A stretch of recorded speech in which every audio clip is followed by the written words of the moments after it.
ध्यान से देखो, एक एक करके टॉपिक एक है, टॉपिक सिर्फ एक है, मगर मैं अपनी तरफ से एफर्ट करूंगा कि ऊपर नीचे की सारी डेफिनेशन बताऊंगा, इसीलिए बता रहा हूँ। पहला topic, justify with the help of example. कोई एक एग्जांपल उठाना है, बहुत सारे एग्जांपल है बुक में, उनमें से एक ऐसा एग्जांपल उठाना है जिसमें डिस्प्लेसमेंट रिएक्शन रेडॉक्स रिएक्शन के साथ ही हो, मतलब ऐसी रिएक्शन जिसमें ऑक्सीजन एक्सचेंज हो रहा हो और डिस्प्लेसमेंट का काम भी कर रहा हो। ऐसी बहुत सारी है, मगर मैं आपको एग्जांपल के साथ साथ आपको ये भी याद होगा, कल ही हमने शायद करी थी, कल या परसों थी, CaO प्लस क्या थी, हाइड्रोजन गैस क्या था,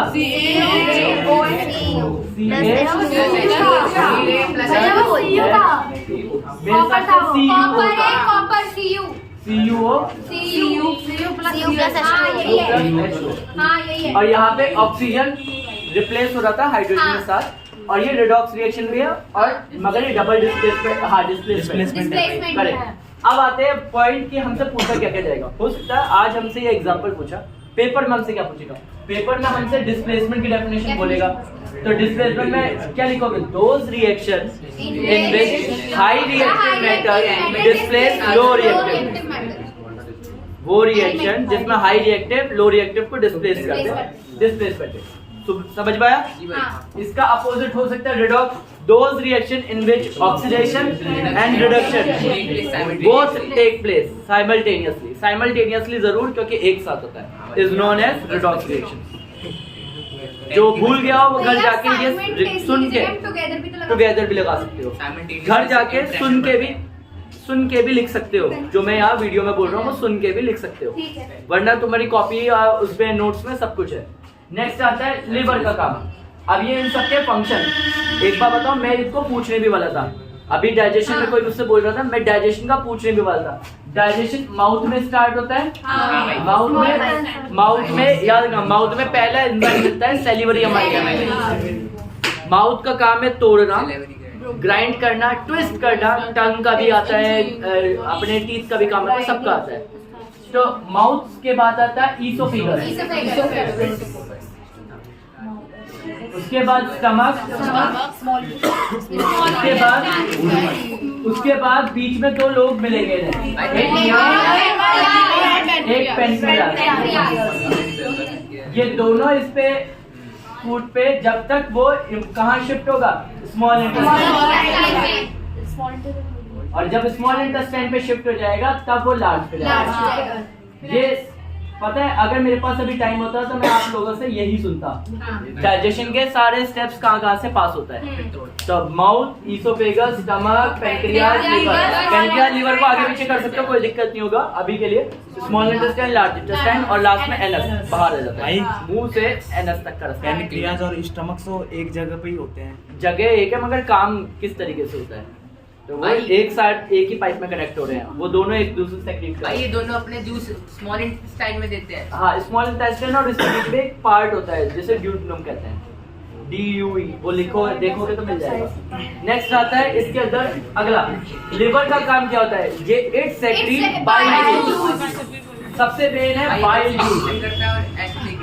अब बाइल जूस के बाद दूसरा, बाइल जूस के साथ साथ एक प्रोसेस पूछे थे, व्हाट इज इमल्सिफिकेशन, और लोगों को ये याद तक नहीं होती।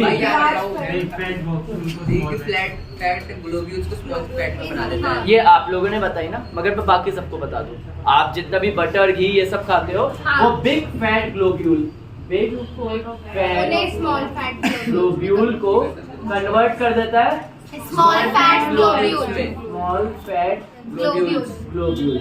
तो इस प्रोसेस को हम लोग इमल्सिफिकेशन कहते हैं। बड़े फैट के टुकड़ों को छोटे छोटे फैट के टुकड़ों में बदलते हैं ताकि वो इजीली डाइजेस्ट हो जाए, इजीली बॉडी में एब्जॉर्ब हो जाए। नेक्स्ट आता है पेनक्रियास,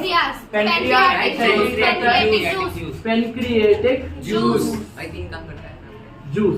पेनक्रिएटिक जूस में 3 एंजाइम्स होते हैं। हाँ। मैं यही पूछता, आज का मेरा अगला क्वेश्चन पता क्या होता, बताओ पेनक्रिएटिक जूस में कौन से 3 एंजाइम होते हैं। शांत, मैं अभी पूछ नहीं रहा, मेरी बारी है बताने की, मेरी बताने दो, क्योंकि वो लोग कुछ लोग यही पढ़ के यही से पढ़ेंगे दोबारा 3 बार 4 बार यही रटोगे, जितना भी रिकॉर्ड करके भेजूंगा, और कोशिश करूंगा मैं इसके 1 घंटे बाद के अंदर भेज दूँ। तो जब हम ये देखेंगे तो पैनक्रियाटिक जूस में 3 तरह के एंजाइम है, पैनक्रियाटिक अमाइलेज, दूसरा ट्रिप्सिन, तीसरा पेप्सिन। कहाँ से आ गया? पेप्सिन कौन बोला? किसी ने नहीं बोला भाई। किसी ने बोला पेप्सिन, मैंने भी रिपीट कहा, मैंने कहा पेप्सिन कहाँ से आया? 3, ठीक है, और तीनों का अलग अलग है। सैलिवरी वो पैनक्रियाटिक अमाइलेज का काम है ग्लूकोज, जितना भी हमारा कार्बोहाइड्रेट है जो उसको कन्वर्ट करेगा ग्लूकोज में। दूसरा आता है हमारा ट्रिप्सिन। ट्रिप्सिन का काम है जितना भी हमारा प्रोटीन है उसको अमीनो एसिड में कन्वर्ट करेगा। प्रोटीन को ये याद रखना, रटना, चाहे घर पे जाके लिखना, आपको मिलेगा पूरा पे, आपके बुक में भी है और सपोर्ट मटेरियल में पूरा डायग्राम बना हुआ है, ठीक है। तीसरा लाइपेज का काम है फैट को फैटी एसिड और ग्लिसरॉल में बदलना। पेपर में ये आता है और तुमने नोटिस किया होगा, अभी भी यहाँ कुछ कुछ मिलेंगे। नेक्स्ट आता है villi. Villi small finger like projection है, एब्जॉर्प्शन के लिए help finger like projection projection helps in absorption of digested food. Absorption of digested Digested food. food. मैं यहाँ लिख नहीं रहा हूँ क्योंकि जगह खत्म हो चुकी है, मिक्स हो जाएगा वरना। नेक्स्ट आता है ग्लूकोज को साइटोप्लाज्म में तोड़ के क्या बनता है?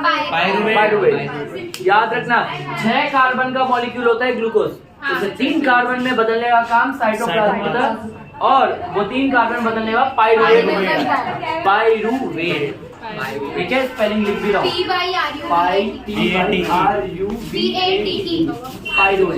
पायरुवेट 3 कार्बन का मॉलिक्यूल छोटा हो जाता है। नेक्स्ट आता है वही 3 कार्बन का मॉलिक्यूल पायरुवेट, डी में भी क्या लिखा जाएगा? पायरुवेट। पायरुवेट 3 कंडीशन में जाता है। अभी मेरे से इस क्वेश्चन में सिर्फ एक कंडीशन पूछी, मैंने उसको 3 बनाया ताकि आप सबको एक ही बार में रिवाइज करा सकूं। पायरुवेट पेनक्रियाज में जाएगा तो सबसे पहले क्या बनेगा यहाँ पे? Carbon dioxide. डी lack of lactic acid plus energy. और लास्ट में ethanol plus carbon dioxide plus energy. ये हमें याद रखना है भाई। यही वाली लोग पीते हैं क्या? क्या? नहीं अरे भाई, अरे ये तो बॉडी में अरे भैया भैया ये तो- भैया आशीष भाई, अरे भाई दिल पे लग गई आशीष। अरे भाई मैं नहीं कहता। दिक्कत पैसे थोड़ी करी है मैंने कोई। और जुए से दिक्कत है और इथेनॉल की बात आते ही सेंसिटिव हो जाता है मैटर। नेक्स्ट आते हैं, आगे बढ़ते हैं। आयनिक कंपाउंड्स का जनरली हाई मेल्टिंग और बॉइलिंग पॉइंट्स पे होता है क्योंकि स्ट्रॉन्ग इलेक्ट्रोस्टैटिक स्ट्रॉन्ग इलेक्ट्रोस्टैटिक बोल सकते हो, या दूसरा strong ionic bond. Ionic bond या दो नेगेटिव पॉजिटिव के बीच में इतना स्ट्रॉन्ग बॉन्ड होता है कि जिसकी वजह से इनका मेल्टिंग और बॉइलिंग पॉइंट दोनों बहुत हाई होता है। पेपर में पूछे जाने वाला इंपॉर्टेंट क्वेश्चन है ये, इसलिए मैंने ये लिखा था। इसके बाद टाइप ऑफ मिरर, बताओ मिरर शेविंग में कौन सा मिरर यूज होता है? शेविंग की जगह याद रखना, शेविंग की जगह हो सकता है पेपर में ये पूछा जा सके कि सलून में कौन सा होता है या बार्बर शॉप में, इन सब में एक ही तरह कॉनकेव। नेक्स्ट आता है मिरर यूज इन ENT।